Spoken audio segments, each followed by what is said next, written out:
नमस्कार, सबरंग समाचार में आपका स्वागत है। मैं हूं आपके साथ प्रीति रागिनी। दर्शकों, सभी कहते हैं स्वास्थ्य है तो सब कुछ है, यानी हेल्थ इज वेल्थ। और ऐसे में हम अपने हेल्थ का सही तरीके से ध्यान रखेंगे, खान पान का ध्यान रखेंगे तो बिल्कुल हम कभी बीमार भी नहीं पड़ेंगे। लेकिन बेशक हम कभी ना कभी बीमार पड़ ही जाते हैं। ऐसे में दवाइयों का सेवन करना पड़ता है। लेकिन एक बात खास आज आपके बीच साझा करने के लिए जा रही हूँ और हमारे बीच रांची झारखंड से जाने माने आयुर्वेद डॉक्टर RNP श्रीवास्तव जी। उनसे जानेंगे आयुर्वेद क्या है और आयुर्वेद के उपचार से कौन कौन से रोगों का इलाज हो पा रहा है। ऐसे तो हम आयुर्वेद के बारे में सभी जानते हैं। आयुर्वेद एक प्राचीन औषधि का उपचार करने योग्य रोगों को निरोग करने में सहायक है। लेकिन बहुत से अज्ञानता के कारण हम आयुर्वेद का सही तरीके से इस्तेमाल नहीं कर पाते हैं और हमारी बीमारी दिन ब दिन बढ़ती जा रही है। तो चलिए दर्शकों, आज आपसे मुखातिब कराते हैं रांची झारखंड से जाने माने आयुर्वेद डॉक्टर RNP श्रीवास्तव जी। नमस्कार सर, बहुत बहुत स्वागत है आपका। धन्यवाद। तो सर, आयुर्वेद जो कि हम सभी इस नाम से वाकिफ तो है और बीमार हम अपने दिनचर्या को ऐसा है कि कभी न कभी बीमार पड़ भी जाते हैं। लेकिन होता है कि हम आयुर्वेद की ओर नहीं जाके हम और पद्धतियों को अपनाते हैं, जिससे दवाइयाँ ज़्यादा सेवन कर लेते हैं और फिर बीमारियों का समापन तो नहीं होता और बढ़ जाता है। तो ऐसे में बीमारियों को सही इलाज आयुर्वेद में कैसे हो पा रहा है, हम जानना चाहेंगे। देखिए, आयुर्वेद जो है हमारे देश की प्राचीनतम चिकित्सा विधि है। वास्तव में ये केवल चिकित्सा विधि नहीं है, बल्कि संपूर्ण आयु जो है जन्म से मृत्यु पर्यंत, और जिसमें हमारे यहाँ जो दर्शन है, भारतीय दर्शन, जिसमें 100 वर्ष जीने की कल्पना की गई है कि जीवेत शरदा शतम, तो उसके लिए संपूर्ण जो है जीवन पद्धति, चिकित्सा, और पहले जो है आयुर्वेद में चिकित्सक के लिए ज्योतिष विद्या, रत्न विद्या ये भी जानना जरूरी था। आजकल ये सब नहीं रह गया है और केवल चिकित्सा पर आ गए हैं। तो ये संपूर्ण चिकित्सा है जिसमें कि 100 वर्ष जो है जीने के किस तरह से हम अपना दिनचर्या करें, कब हम औषधि का सेवन करें, ताकि हम संपूर्ण आयु जो है, चारों चरण जो है जीवन का भारतीय दर्शन के हिसाब से उसको अच्छी तरह बिता सकें, इसके लिए प्रयास किया जाता है आयुर्वेद में। केवल चिकित्सा नहीं बल्कि संपूर्ण जो है जीवन यापन की पद्धति है, जिसमें चिकित्सा भी समाहित है। जी बिल्कुल। तो बहुत ही अच्छी रोचक बात हम यहाँ जान रहे हैं कि आयुर्वेद हमारी संपूर्ण शरीर को स्वस्थ के साथ साथ एक जीवन शैली को जीने की एक पद्धति शैली है, जिसे हम सभी को अपनाना चाहिए। तो सर, आपने ये शुरुआत कब और कैसे की और कैसे आपके ख्याल आया कि आप आयुर्वेद को लेके लोगों तक पहुँचाएँ और इसकी खासियत को बताएँ? देखिए, ऐसा है कि जब मैं सर्विस में था उस समय हमारे छोटे भाई को हेपेटाइटिस बी हो गया था। हेपेटाइटिस बी जो बीमारी है, लीवर से संबंधित एक बीमारी है, जिसमें जो वायरस जो है hepatitis A, B, C, D इस तरह के तो ये हेपेटाइटिस बी जो है, इसका जो वायरस होता है जिसको ऑस्ट्रेलिया एंटीजन बोलते हैं, इसका इन्फेक्शन हो जाता है और लीवर में ये अपना अड्डा जमा लेते हैं और पनपने लगते हैं। और अगर ठीक से इलाज नहीं हो तो अंत में जा करके ये लीवर साइरोसिस की तरफ चला जाता है और लीवर बेकार हो जाता है। जहाँ तक हमारी जानकारी है, आज तक भी इसके लिए एलोपैथी में कोई चिकित्सा नहीं है। हेपेटाइटिस बी के लिए वैक्सीनेशन होता है, बचाव के लिए होता है, इलाज नहीं है। तो उस समय जब हमारे भाई को हो गया था हेपेटाइटिस बी, ये लगभग 1997-98 की बात है, तो वहाँ पर एलोपैथिक चिकित्सा 4 महीने तक चली। 4 महीने के बाद डॉक्टर साहब ने IGIMS पटना रेफर कर दिया कि पटना ले जाए। चूँकि मैं सर्विस में था, जाना संभव नहीं था, इसलिए मैं रांची में बुला लिया। अपोलो, सेवा सदन वगैरह काफ़ी है, रिम्स वगैरह काफ़ी है, मैंने सोचा यहाँ इलाज हो जाए। 3 दिन तक मैं यहाँ घूमता रहा, लोगों से राय लिया। अंततः मुझे ये सलाह मिली कि आप रांची में मत घूमिए, आप सीधा बेलोर चलिए। उस समय तक हम जॉन्डिस का इलाज कर लेते थे। अच्छा, आयुर्वेद से? आयुर्वेद के प्रति हमारी रुचि 1965 से ही, नौकरी के बंधन में हम बंधे हुए थे तो नहीं कर पा रहे। तो जब बेलोर जाने को हमको कहा गया कि बेलोर चले जाइए, 3 दिन के बाद मैंने प्रभु को याद किया और सिद्धांततः मैं तैयार था हेपेटाइटिस बी के लिए, लेकिन किसी का व्यावहारिक ज्ञान हमको नहीं था, इलाज नहीं किया। हमारे छोटे भाई ही पहला पेशेंट हुए, उनका इलाज मैंने किया और उस समय 21 दिन का कोर्स हम रखे हुए थे। बाद हम पेशेंस नहीं रह सकते, धैर्य नहीं रहा, क्योंकि छोटे भाई का सवाल है, आदमी का जो भी होता है। इस बीच में हमारी पत्नी ने जो नर्सिंग का काम किया काफ़ी अच्छा किया। 19 दिन के बाद मैंने टेस्ट कराया भाई का, और जो 4 महीने से जो चला आ रहा था पॉजिटिव इन्फेक्शन, वो निगेटिव हो गया 19 दिन में। मैं धन्यवाद दिया प्रभु को कि कम से कम ये मिला। और उस समय से मैंने अपने को डिवोट कर दिया। 2002 जनवरी में मैं रिटायर किया, और तब से इसमें चला गया। लोगों को जो कठिन बीमारियां हैं उसको दूर करना मेरा उद्देश्य बन गया जीवन का। और अभी तक लगभग 100%, गारंटी नहीं लेकिन 100% आश्वस्त होकर के मैं इलाज करता हूँ। जॉन्डिस, लिकोरिया जो औरतों की बीमारी है, hepatitis B, thyroid and prostate. और अभी तक जितने भी पेशेंट आए सारे लोग ठीक हो गए हैं। एक चीज़ और बड़ी मज़ेदार चीज़ बताया आपको। पहला पेशेंट तो हमारे छोटे भाई थे, दूसरा पेशेंट भी मिला मुझको। दूसरे पेशेंट को मैंने जब दिया तो उसको कोई फायदा नहीं हुआ। अच्छा। मेरा कॉन्फिडेंस डोलने लगा। फिर दूसरा कोर्स उसको मैंने किया। दूसरे कोर्स के बाद भी जब नहीं हुआ तो मैं हताश हो गया। कहीं ऐसा तो नहीं कि तुक्का लग गया, भाई ठीक हो गई, ये ठीक नहीं हो रहा है। तो थोड़ा सा मुझे चिकित्सा में ये भी करना पड़ता है कि जो नहीं चाहिए वैसा बोलना पड़ता है। तो मैंने वैसा बोला। वो रोगी जो है मेरा पैर पकड़ लिया और बोला कि हम आप जैसा बोले थे वैसा हम नहीं किए। मैंने पूछा कि तुम्हारे पास दिक्कत क्या है?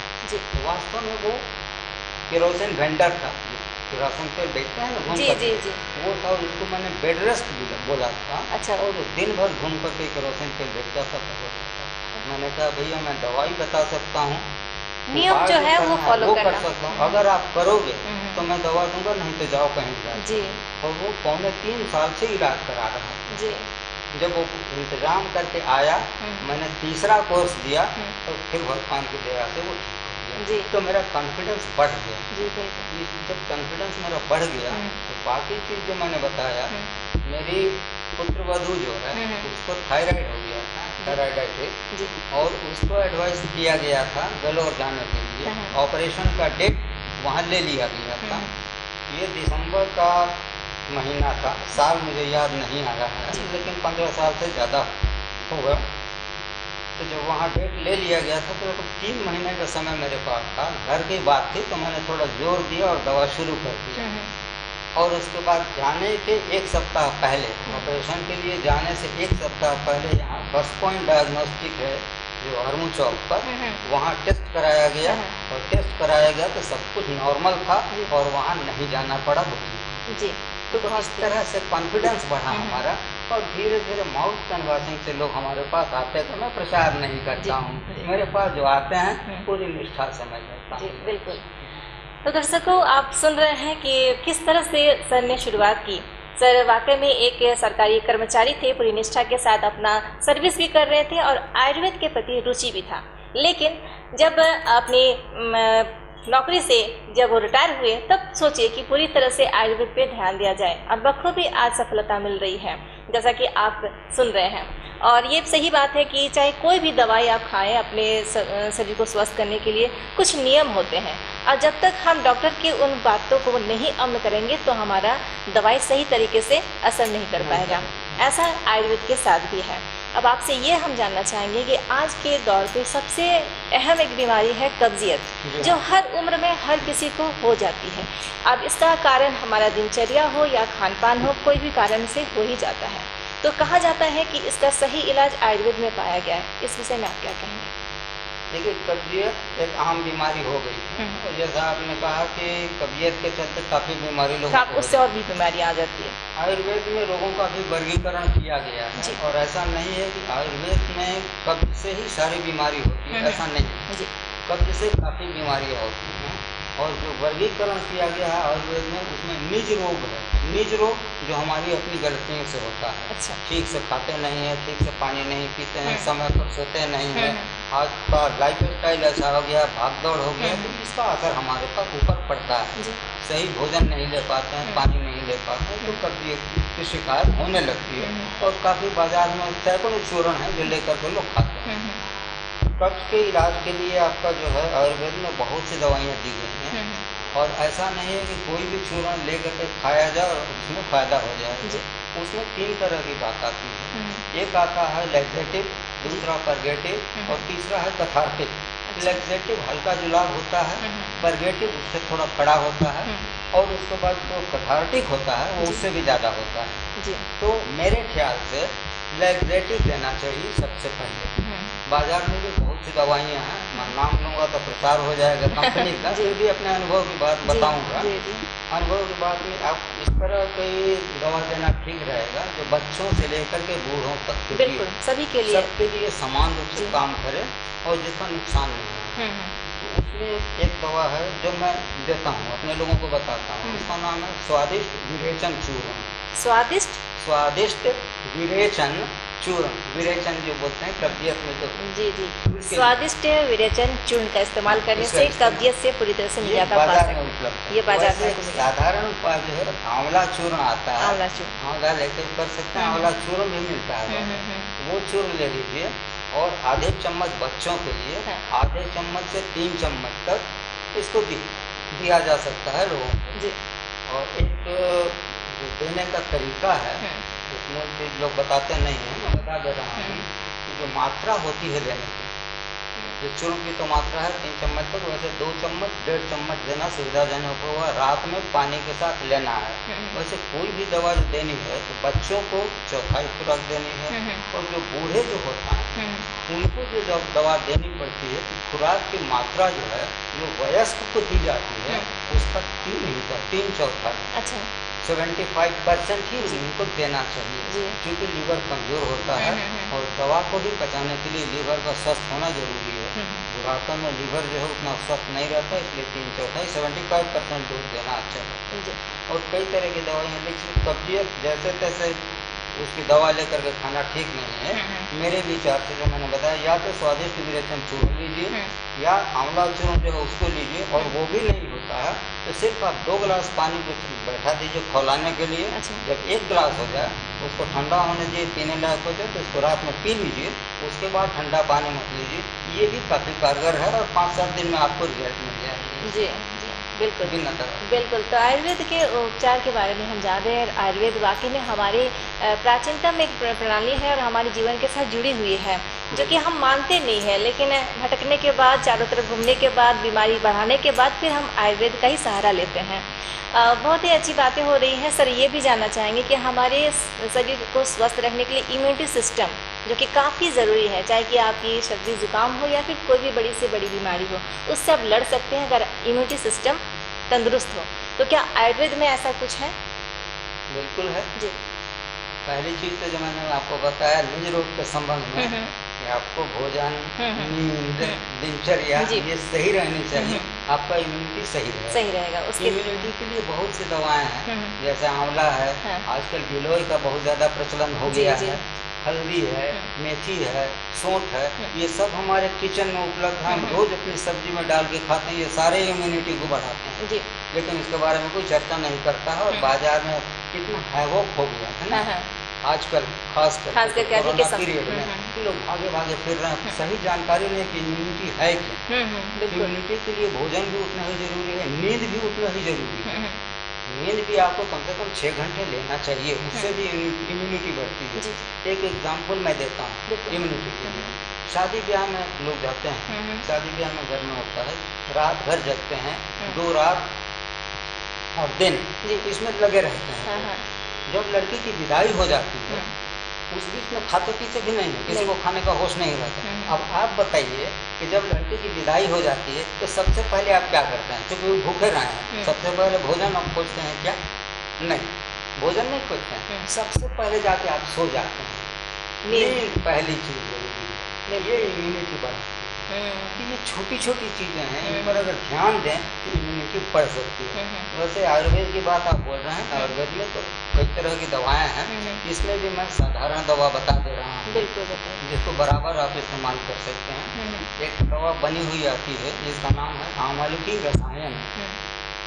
आमलकी रसायन को आधा चम्मच, उसमें 1 चम्मच शहद मिला करके या मिश्री मिला करके रोज सुबह में 1 बार आप ले लीजिए, इतना सफिशिएंट है इम्यूनिटी बढ़ाने के लिए। लेकिन इसको 1 साल लेना पड़ेगा। अच्छा, लगातार ये चलेगा। दूसरी चीज़ बिल्कुल साधारण जो हम लेते हैं थोड़ा सा चेंज कर देना, जैसे दूध है कुछ लोग नहीं ले पाते हैं, कुछ लोग ले पाते हैं। तो दूध भी जो है रात में आधा कप दूध हो, 1 कप दूध हो, उसमें आधा चम्मच हल्दी पाउडर डालिए और 1 चम्मच गाय का घी डालिए और उसके बाद पी लीजिए। अच्छा। इसको भी पीने के बाद ठंडा पानी नहीं पीना है, मुँह ऐसे ही पोंछ लेना है। और सुबह में भी एक बार इसको लेना है, लेकिन सुबह में हल्दी नहीं डालनी है, घी डालना है, केवल घी डालना है। इसको लीजिए, ये भी इम्यूनिटी बढ़ाता है।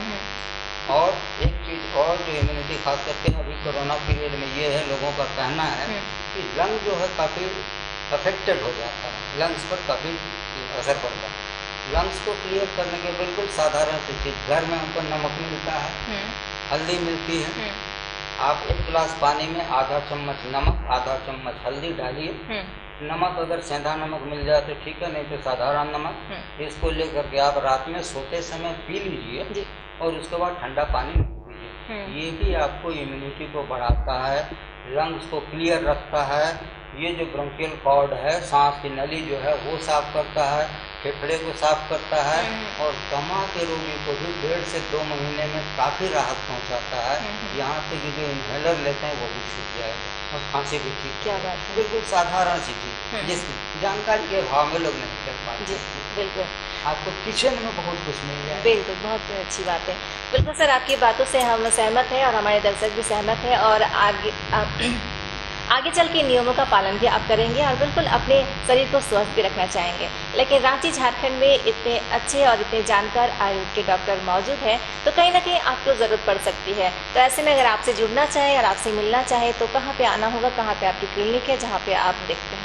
जुड़ने के पहले मैं एक चीज़ बता दूँ, आयुर्वेद की चर्चा हुई, इसके साथ एक एम्पिरिक हर्बल की बात आती है।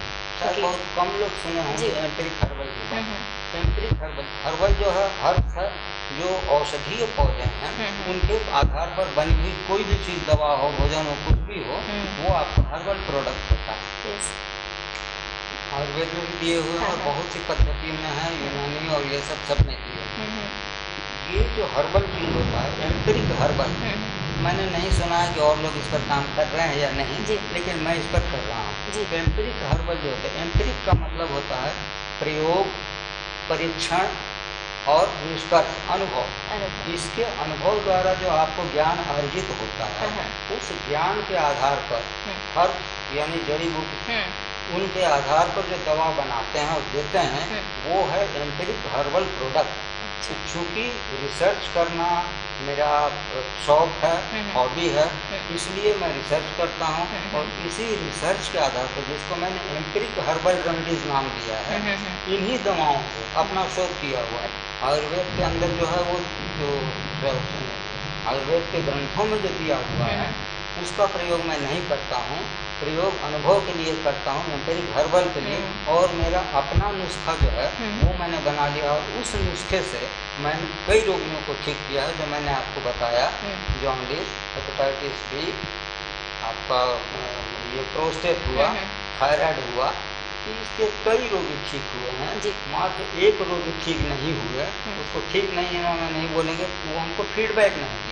वो पटना में एलोपैथ डॉक्टर थे, उनके मिसेज और उनका लड़का दोनों हेपेटाइटिस बी से अफेक्टेड थे और एक डॉक्टर यहाँ संपर्क किए, डॉक्टर प्रेम किशोर हैं, वो हमसे संपर्क किए, दवा दिए, लेकिन उसका फीडबैक हमको नहीं मिला, इसलिए मैं नहीं कह सकता कि उनको फ़ायदा हुआ या नहीं। ये एम्पिरिक हर्बल रेमेडी है, इसका खाताकर मैं यही देता हूँ। आयुर्वेदिक दवा विश्वसनीय कंपनियों का वो साथ में देता हूँ अगर ज़रूरत हो तब, नहीं तो मैं एम्पिरिक हर्बल दवा ही देता हूँ। रह गई मुझसे संपर्क करने के बाद, तो वैसे मोबाइल पर मुझसे कंसल्ट करते हैं प्रत्येक बृहस्पतिवार को रात में 7 बजे से 8 बजे तक हमसे संपर्क करके अपनी समस्या बता दें और इसका समाधान प्रत्येक रविवार को, अगले रविवार को उसी समय 7 बजे से 8 बजे के बीच में उसका समाधान उनको मिल जाएगा। मेरा फ़ोन नंबर जो है 9973958500, इसमें प्रत्येक बृहस्पति में कोई भी मुझसे संपर्क कर सके, सलाह दे सके। बहुत अच्छी बात है। बिल्कुल। तो दर्शकों, आपने सर से बहुत सारी बातें, उनकी जुबानी आपने सुनी भी और वाकई में बहुत से अनुभव के बारे में भी उन्होंने साझा भी किया। साथ ही साथ वो कहाँ बैठते हैं इसके बारे में भी बता दिए हैं। तो रांची झारखंड में या हमारे आसपास में कहीं पर भी आपको ऐसी समस्याएं हैं अपने स्वास्थ्य को लेकर, तो आप सर से जुड़ सकते हैं। आज का विषय और आज के विषय पर चर्चा बहुत ही खास रहा। हमें उम्मीद है कि आपको भी अच्छा लगा होगा।